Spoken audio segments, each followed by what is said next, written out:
Hey guys, please tell me there's something wrong. I've done this twice already this morning, trying to fix the phone, and it's sideways, and I don't know why. Is this bad for you, or should I put it this way? And that doesn't. The problem here is that the phone is vertical and it should be horizontal for Facebook. Please tell me if this is correct. I just put it vertical now to avoid the problem of being told I'm sideways. Does this work for you?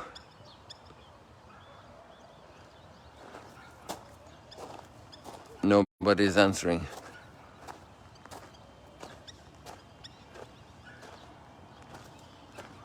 What's better, the way it is now?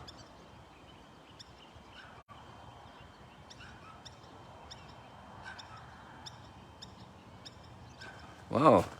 So it's good vertical. And the same thing happened with YouTube in the last few weeks when I was doing the German live stream on Friday evenings. And the YouTube wanted to go vertical. So this must be better. Wow, that's strange. I don't know what's going on. Life is evolving. Facebook didn't have a consideration to tell me that that's the way it's going to be, but that's okay. We'll accept this now.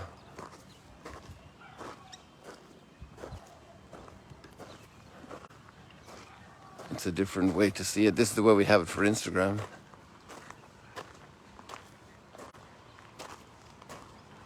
We're very far over, lined up with this palm tree here to get the reflection, because the sun is almost at its most northerly point. We're in the month of longest days in the year. Today is the 6th of June. That means there's 2 weeks more to the summer solstice. That means we're in the 4 weeks of longest daylight hours in the northern hemisphere. And if you're down in Australia or Chile, then you're in the 4 weeks of shortest days in the year. I'm surprised that this is working like this. So this means now Facebook wants to have the phone in a vertical position.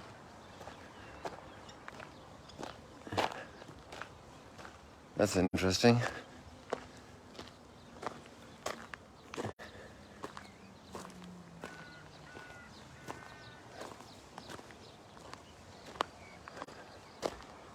It was a little chillier this morning when I went out for the swim. Just the air, the water was the same basically.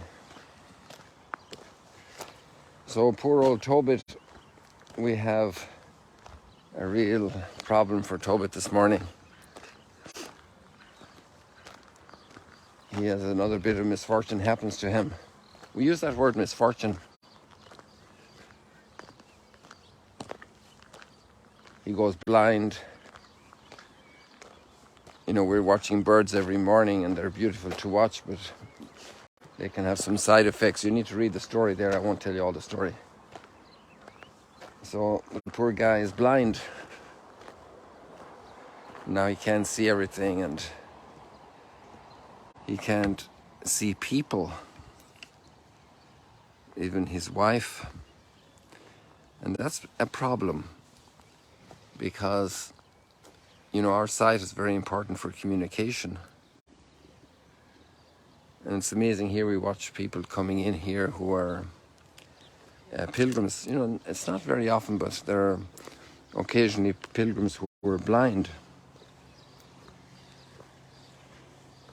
And sometimes we have the opportunity, and we spot them, to give them a special attention and to bring them in so they can feel the stones. And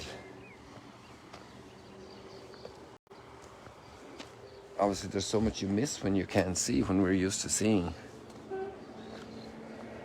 And so Tobit also gets into a bit of a critical attitude with his wife over a goat that she brings into the house.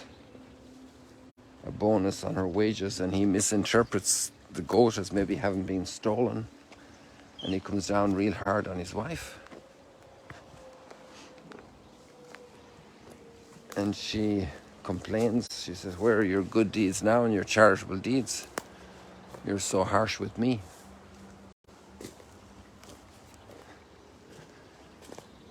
That's often said about us human beings, that we can be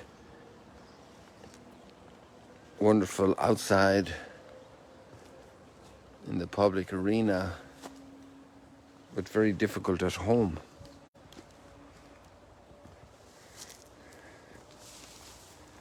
We can be very strong in certain things, but we could have very significant blind spots. And this guy has a blind spot right now because he can't see.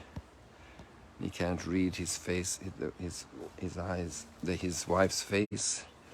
He can't read her honesty, because that you can see many times you can see when a person's telling the truth and when they're not. The eye contact is very important to ascertain the truth. It's amazing coming through passport checks and the way the guys look at your eyes. It's they're really checking you out, you know. It's really amazing, and they're so expert at it, you know. They can probably pick up people that are lying.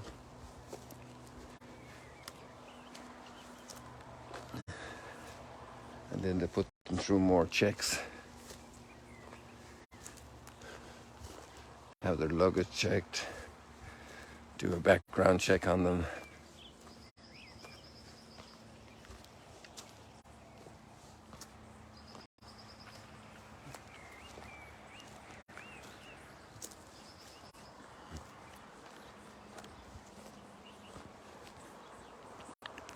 Life can bring a big share of trials and burdens for people.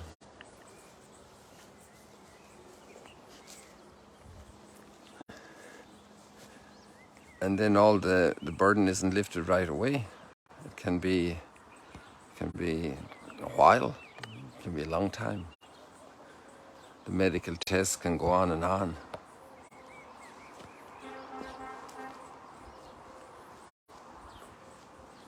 The financial difficulties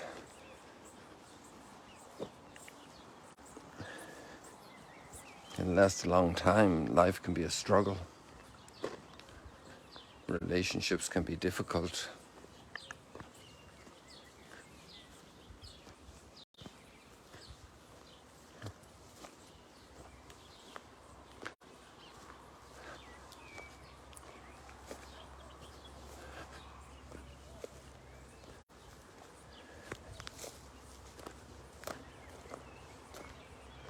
To be able to live with situations that are not perfect without complaining,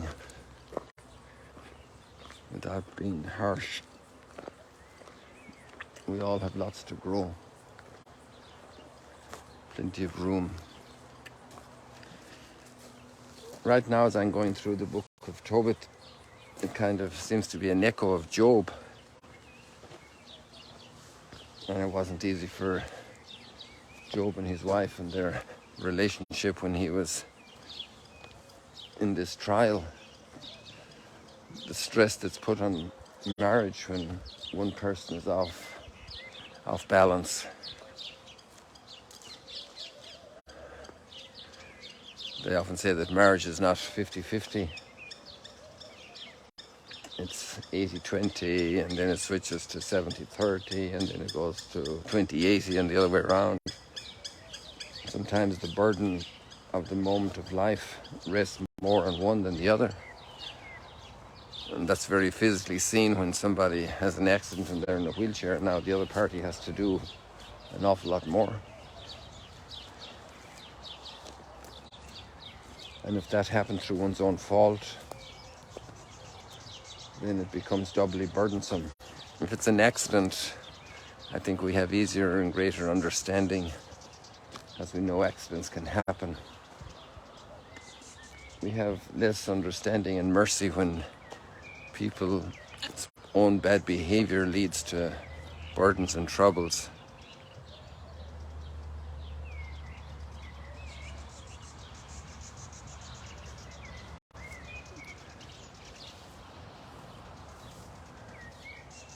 Having the phone vertical here for the Facebook now for the first time allows us to see a little bit more of the vertical dimension that walking along here can show you other things.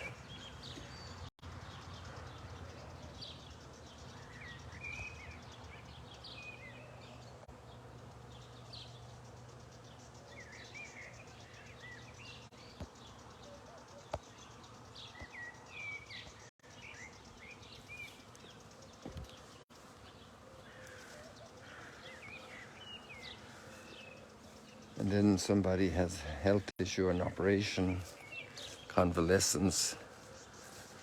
And that's kind of also the promise of marriage, right? I will love you and cherish you and hold you dear all the days of my life, in good days and in bad days, and financial crisis and prosperity, in health and in sickness. And health is not just physical, it's also mental, it's also psychological, moral. It's very tough in a marriage when there's depravity, when one person is going the wrong road for a while. And that love that wins back a spouse, that wins back a good friend, a good business partner, the redemptive dimension of our relationships. Many times without words, just with proximity, closeness, goodwill. Forgiveness plays a huge role.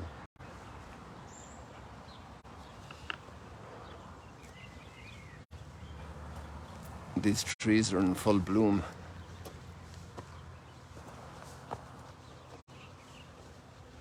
See all the yellow blossoms on the ground.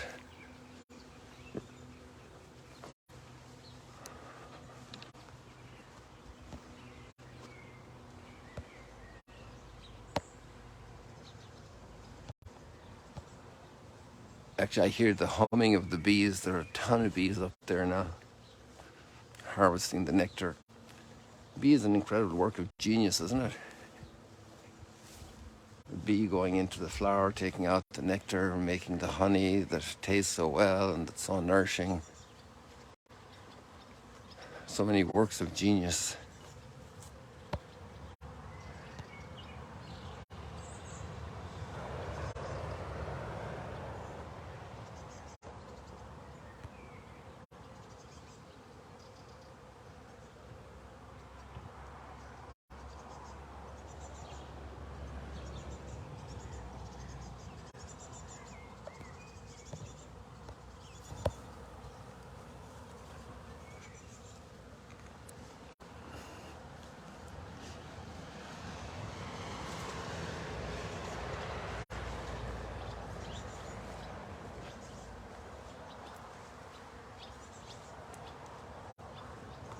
I don't know if you can hear the humming of the bees, but there's a ton of them.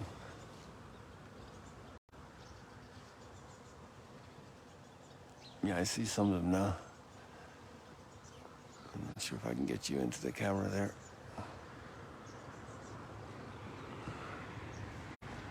Maybe if we go over here.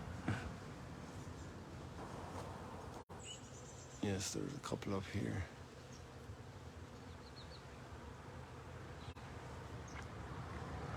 Trees are fascinating.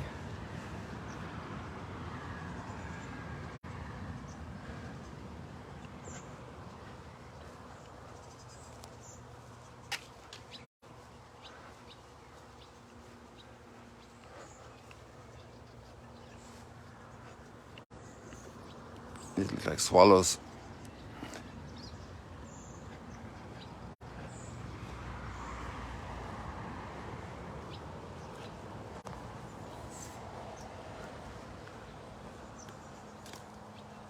Try and get the swallows on the camera for you. They're really flying fast.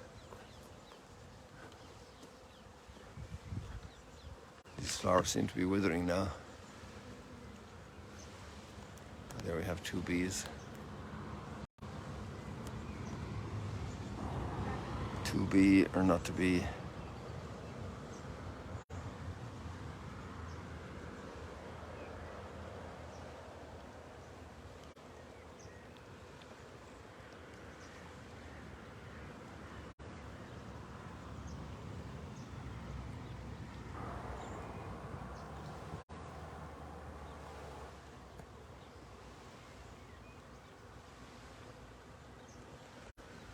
amazing.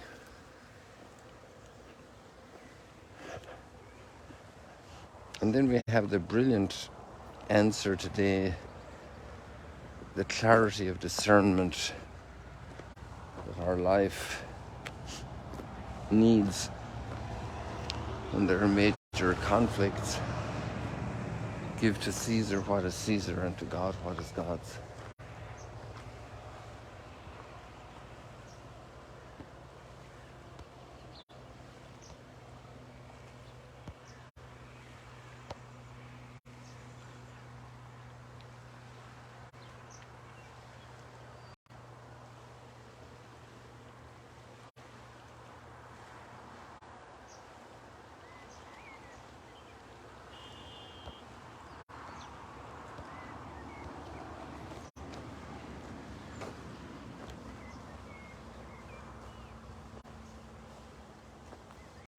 Give to Caesar what is Caesar, and to God what is God's.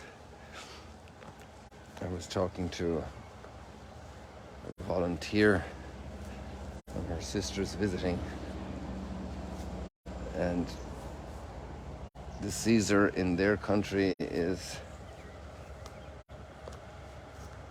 really cutting into the privacy, the personal decisions of people, and taking away their passports because they don't agree with his politics. It's amazing. These are ripe now. They're edible. They're like little apples. And I saw a whole set of these trees in Hukuk on Sunday when we were out hiking. Amazing, twice as big as these. I had never seen this tree so big.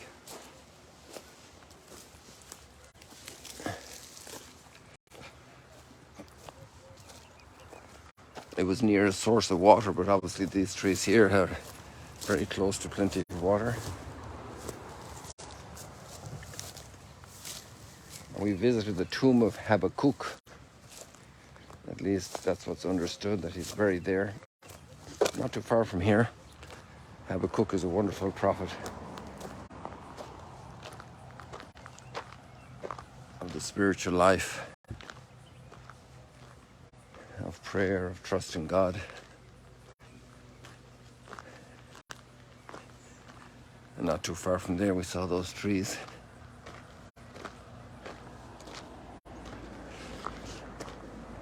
To know the right way to be. We're citizens. Sometimes the people who are religious don't take the laws of the state seriously. And sometimes those who make laws in the state don't respect the dimension of the human being.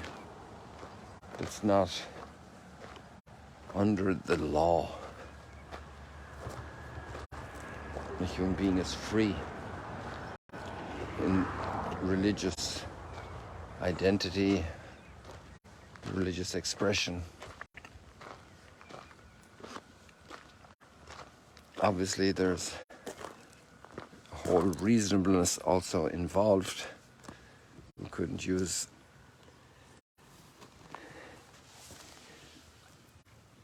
the cloak of religious excuse to be unjust, to take life.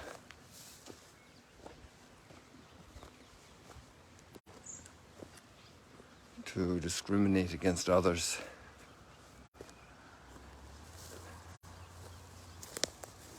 There's a very big topic there, a big challenge for humanity. To give to Caesar what is Caesar's, and to God what is God's. And there's obviously a tension because people can become more religious or less religious or anti-religious. And that's always a challenge, how to deal with those dimensions of life and bring them together.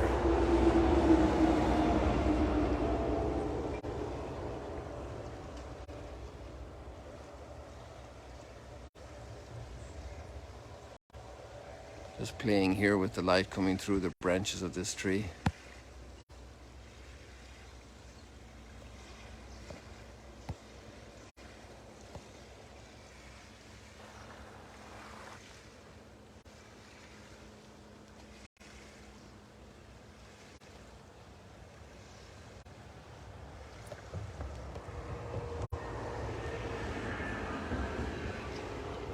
let's leave it like that for today, people. God bless you. See you later, alligators. Here, Mount Arbel in the background, and the Sea of Galilee before our eyes. God bless you today. Within the family relationships, if there are little tensions, in the civil relationships and religious relationships and state and religion, there are many countries that have very difficult situations.